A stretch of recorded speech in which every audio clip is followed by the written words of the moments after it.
When my ex stood up in court and said she's emotionally unstable, she hit our daughter, I swear, the room spun. I didn't move. I didn't breathe. I just stared at him, trying to understand how the man I once loved could lie like that under oath. He looked right at the judge like he was telling the weather, calm, collected, cold. Then his lawyer handed over a folder. Inside were photos. Bruises on my daughter's arm. Caleb said I lost control, that I hurt her in some kind of breakdown. The judge held the pictures in both hands. He didn't say anything. He just looked at me. I felt my stomach drop. My hands were shaking. I tried to speak, but my voice caught in my throat. I wanted to scream, "That's not true. I would never hurt her," but I could see it. The doubt on the judge's face. And in that moment, I realized I might lose my daughter forever. And then, from the far end of the courtroom, my 9-year-old daughter, Aria, stood up. She clutched her pink tablet to her chest and walked straight to the front of the courtroom. She was so small next to the judge's bench, but her voice didn't shake. "I recorded what really happened that night," she said. The room froze. Everyone turned toward her. Caleb's smirk disappeared. His lawyer shifted uncomfortably. The judge looked startled. And in that silence, heavy, loaded, unbearable, I knew everything was about to change. After the divorce, it was just Aria and me. We lived in a modest 2-bedroom apartment just outside Tacoma. The building wasn't fancy. Peeling paint on the stairwell, neighbors who kept odd hours. But it was ours. I had a small balcony where I kept succulents and one brave tomato plant. Aria decorated her room with fairy lights and posters of baby animals. I worked full-time at a local dental office and picked up extra shifts when I could. Money was tight, but I was proud of what we were building together. Quiet stability, peace. Caleb, my ex, wasn't around much. After the split, he moved to another part of the city and only saw Aria on weekends. That was by choice. For the first year, he didn't even push for more time. He seemed content with the distance. And honestly, so was I. His presence in our lives had always felt like a storm cloud. Unpredictable, loud, always on the edge of something darker. But then, 2 years after the divorce was finalized, something changed. He became aggressive, demanding. He started showing up to Aria's school unannounced, texting her nonstop, calling me names in front of her when she didn't respond the way he wanted. When I tried to set boundaries, he threatened to take me to court, said I was turning our daughter against him, said I wasn't stable. At first, I brushed it off. I had documentation, messages, missed visitations, no history of mental illness, no history of violence. I was doing everything I could to protect Aria. I thought the truth would be enough. Then the letter came. It was a thick envelope with the court seal on it. Caleb was filing for full custody. I sat at the kitchen table, holding the papers with both hands. Aria was in her room, humming to herself, making a video for her cousin on her tablet. She didn't know what was happening. I didn't want her to know, not yet. I called my mother first, Nina. She raised 3 kids on her own after our dad left. She's tough, no nonsense, always speaks in absolutes. "We'll fight this," she said the second she heard the words. "You're not losing your daughter to that man." Then I called my younger brother, Jace. He's in his 3rd year of law school and helps me understand the legal process when it feels like a different language. He didn't sugarcoat anything. "This could get ugly," he said, "but you have a strong case. Just stay calm and document everything." I tried to do just that. I organized every screenshot, every school email, every incident report I had filed when Caleb lost his temper during pickups. I talked to Aria's teacher and counselor. I printed years' worth of visitation logs. I filled a binder. Still, I couldn't shake the feeling that something was off. Caleb wasn't just trying to increase custody. He was trying to erase me, discredit me. It wasn't about parenting, it was about punishment. The week before the hearing, I barely slept. Aria asked me if I was sick. I told her no. I told her I was just busy. She looked at me and said, "You're scared." I didn't know how to answer that, so I kissed her forehead and changed the subject. On the morning of the hearing, I dressed Aria in her favorite yellow cardigan. She brought her tablet like she always did for long waits. I didn't know how to prepare her for what was coming. I didn't even know if she would be allowed in the courtroom. When we walked into that courthouse, everything felt too big. The walls were too white. The air was too still. Caleb stood at the front next to his lawyer in a tailored suit and that practiced look of concern he always wore when he needed to seem like the good guy. He looked straight at me and smiled just a little. That was when I knew. He wasn't just confident. He thought he was going to win. He thought he had already won. And as I held my daughter's hand in mine, I prayed that the truth would be enough, that everything I had done to protect her would matter, that the court would see through him. But I didn't know then what he was planning, and I didn't know how much worse it was about to get. The courtroom was colder than I expected, not physically, though the air conditioning was turned up high, but in the way it drained warmth from everything. No smiles, no kindness, just hard lines, stiff chairs, and eyes that watched without feeling. I sat beside my attorney, Lisa Freeman, a sharp, methodical woman who had helped several single mothers like me fight unfair custody claims. She wore a charcoal blazer and kept her notes in perfect order. I liked her because she didn't make promises. She gave me facts. Across the room, Caleb looked completely composed. His posture was straight, his tie perfectly knotted, his expression carefully neutral. He wasn't the man I had cried about late at night or screamed at behind locked doors. He was the version of himself he wanted the world to believe in. The judge entered. Gray suit, wire-rimmed glasses, no smile. He glanced at the file in front of him and nodded. Let's begin. Caleb's lawyer, a man named Mark Halston, opened the proceedings like it was a script he had practiced dozens of times. Your Honor, we are here today not out of spite, but out of concern for a child's well-being. My client believes that Ms. Bennett is emotionally unstable and that this instability has resulted in harm, specifically physical harm, to their daughter, Aria Roston. I felt my entire body tense. Lisa leaned slightly toward me. Don't react, she whispered. Not yet. Then he said it. Ms. Bennett struck her daughter during an emotional outburst just 3 weeks ago. We have documentation, photographic evidence, and witness statements to support this. I couldn't stop myself. That's not true. The judge raised a hand to silence me. You'll have your turn, Ms. Bennett. Halston pulled out a manila folder and handed it to the bailiff. Inside were 4 photos. Bruises, small dark marks on what looked like Aria's upper arm and shoulder. The timestamps were recent. My breath caught in my chest. They looked real. The judge studied them carefully. His jaw shifted slightly. He looked at me for the first time, not with curiosity, but with caution. Lisa stood. Your Honor, we were not given prior disclosure of these images. We object to their submission without proper authentication. But it didn't matter. The damage was done. The judge looked back down. They'll be admitted pending verification.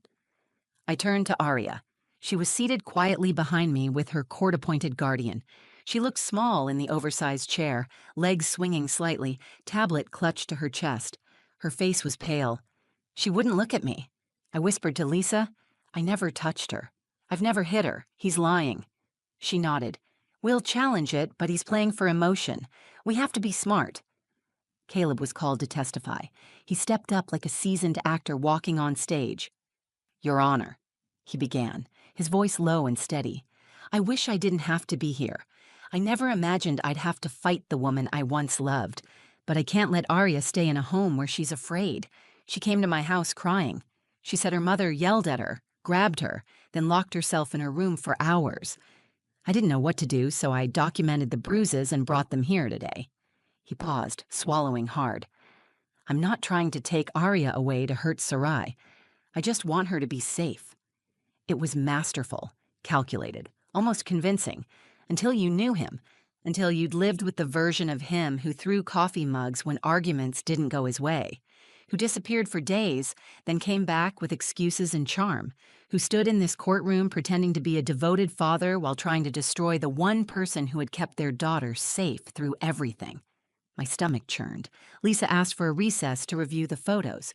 We were granted 10 minutes. I stepped outside into the hallway and leaned against the cool wall. That's when Aria came to me.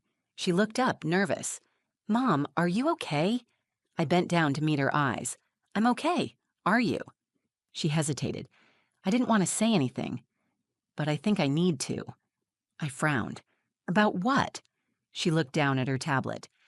I recorded something. From the night he said you hurt me. I wasn't sure if I should show it, but I think I should." She held the tablet tightly, like it was the only thing keeping her upright. In that moment, I didn't know what was on it, but I knew whatever it was, whatever she had recorded, might be the only chance we had left to tell the truth.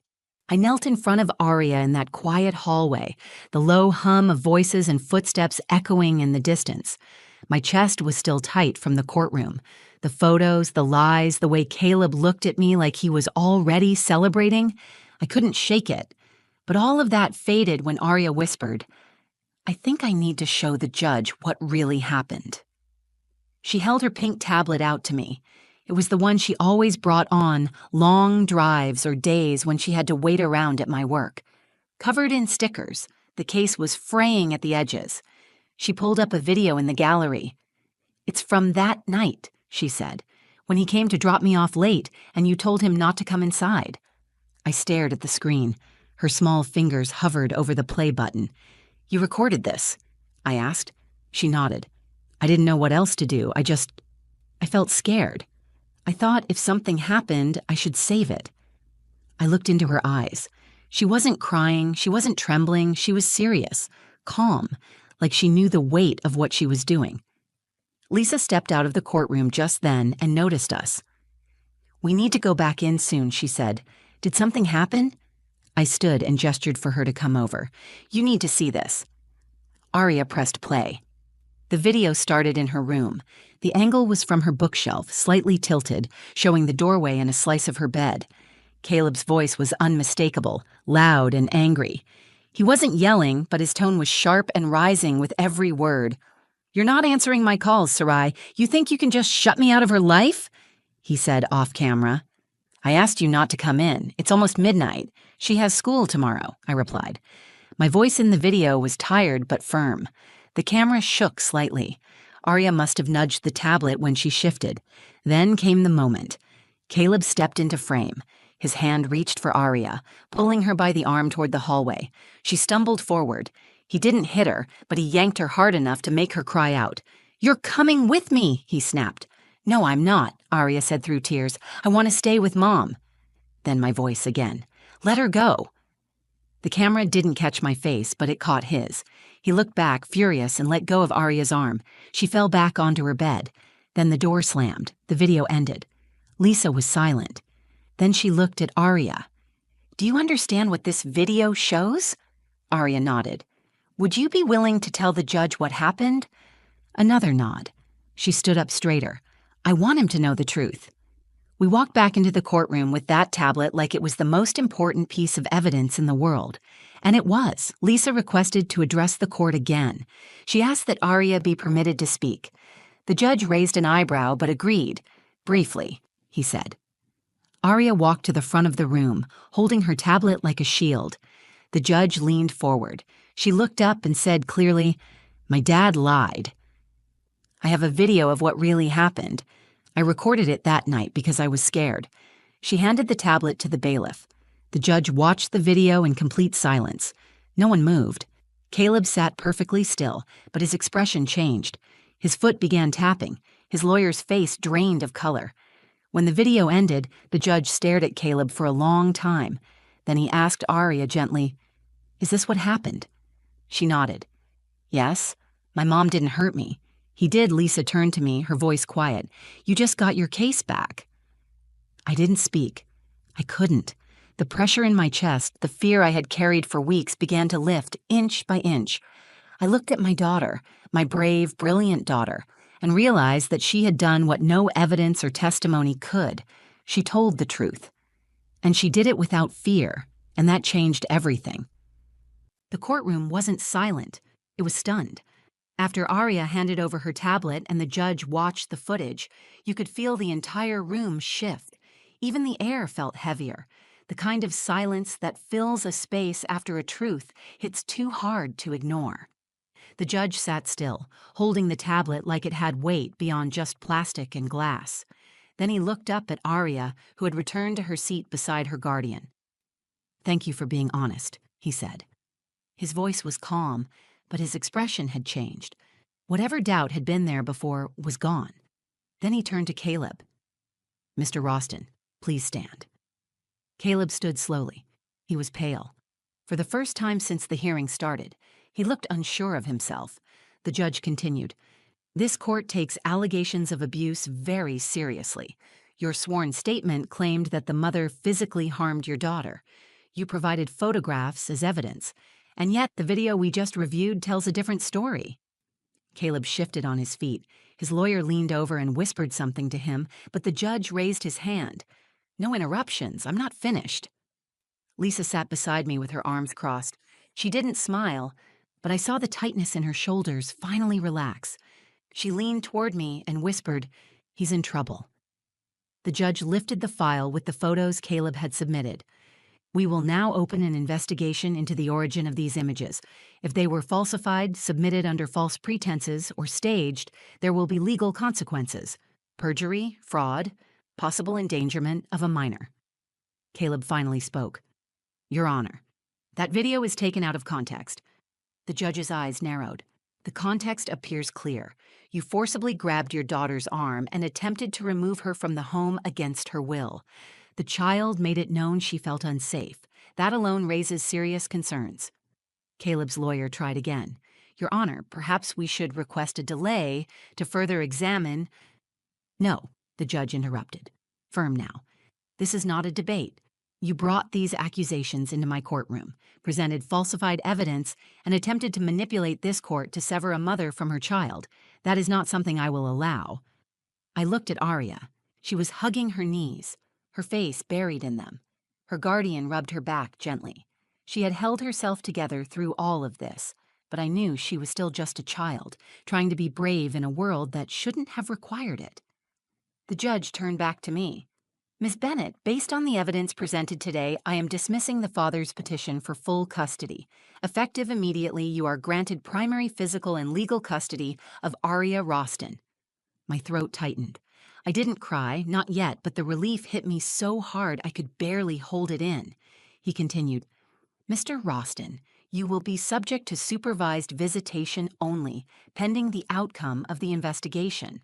A formal evaluation will be ordered, and any further visitation will depend on the findings.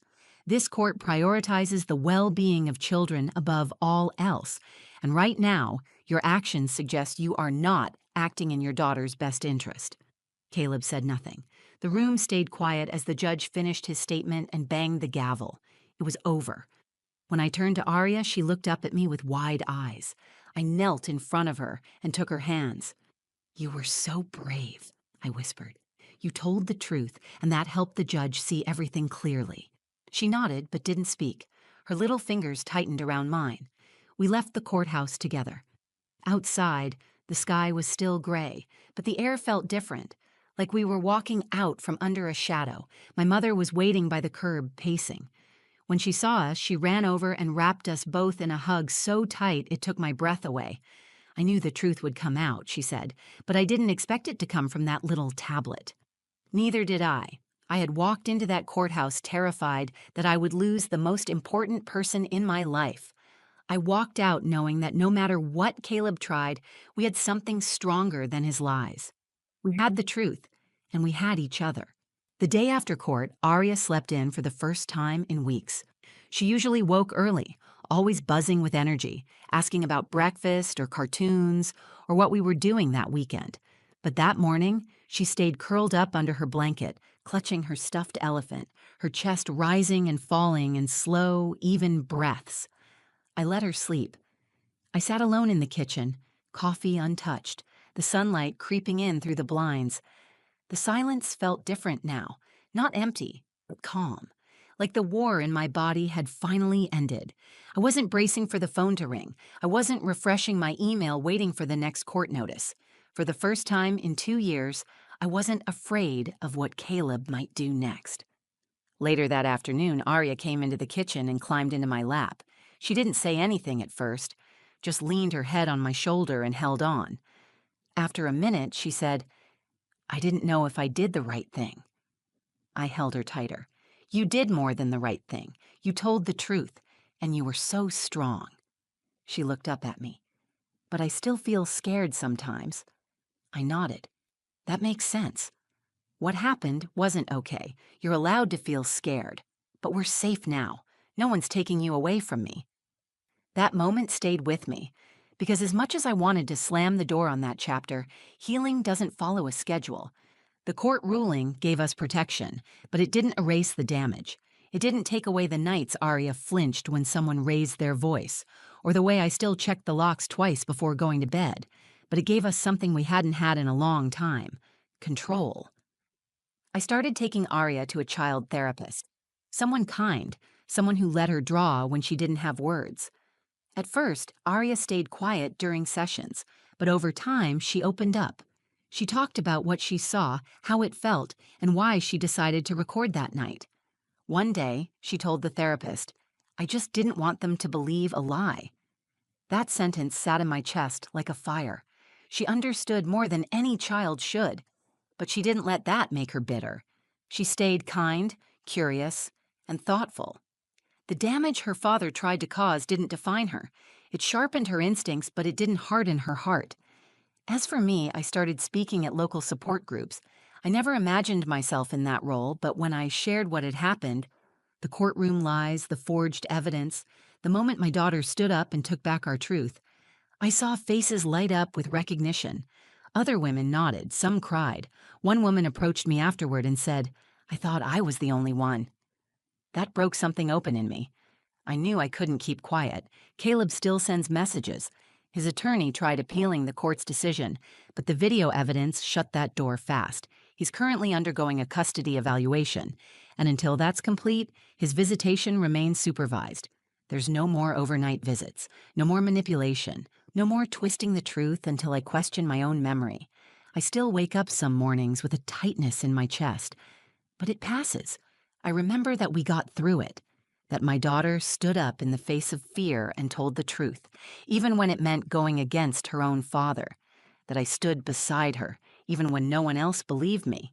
People think strength is loud, that it's about yelling or fighting or standing tall no matter what. But strength, I've learned, is quieter than that. It's the decision to keep going when the world calls you a liar. It's holding your child's hand when your voice is shaking. It's choosing to believe in the truth when lies are easier to sell. If you take anything from our story, let it be this: truth has power, even in a courtroom stacked against you, even when the lies look polished and professional, even when you're tired, outnumbered, and heartbroken. Truth doesn't always shout. Sometimes it stands 4 feet tall, holding a pink tablet and says, "I recorded what really happened." That moment changed everything. For Arya, for me, and for every woman who's ever been told she's too emotional to be believed. We weren't weak. We were waiting for the right time to speak, and we did. If this story moved you, even just a little, please take a moment to like the video. It helps more people hear stories like mine, stories that are too often silenced or ignored. If you've ever been through something like this, or know someone who has, share this video. You never know who might need to hear it today. I read every single comment, so if you have a story, a question, or just want to say you believe survivors, leave a comment below. Your words matter more than you know. And if you want to hear more true, powerful stories like this one, subscribe to the channel and hit the bell icon so you don't miss the next one. Thank you for watching. Thank you for listening. And most of all, thank you for believing in the truth.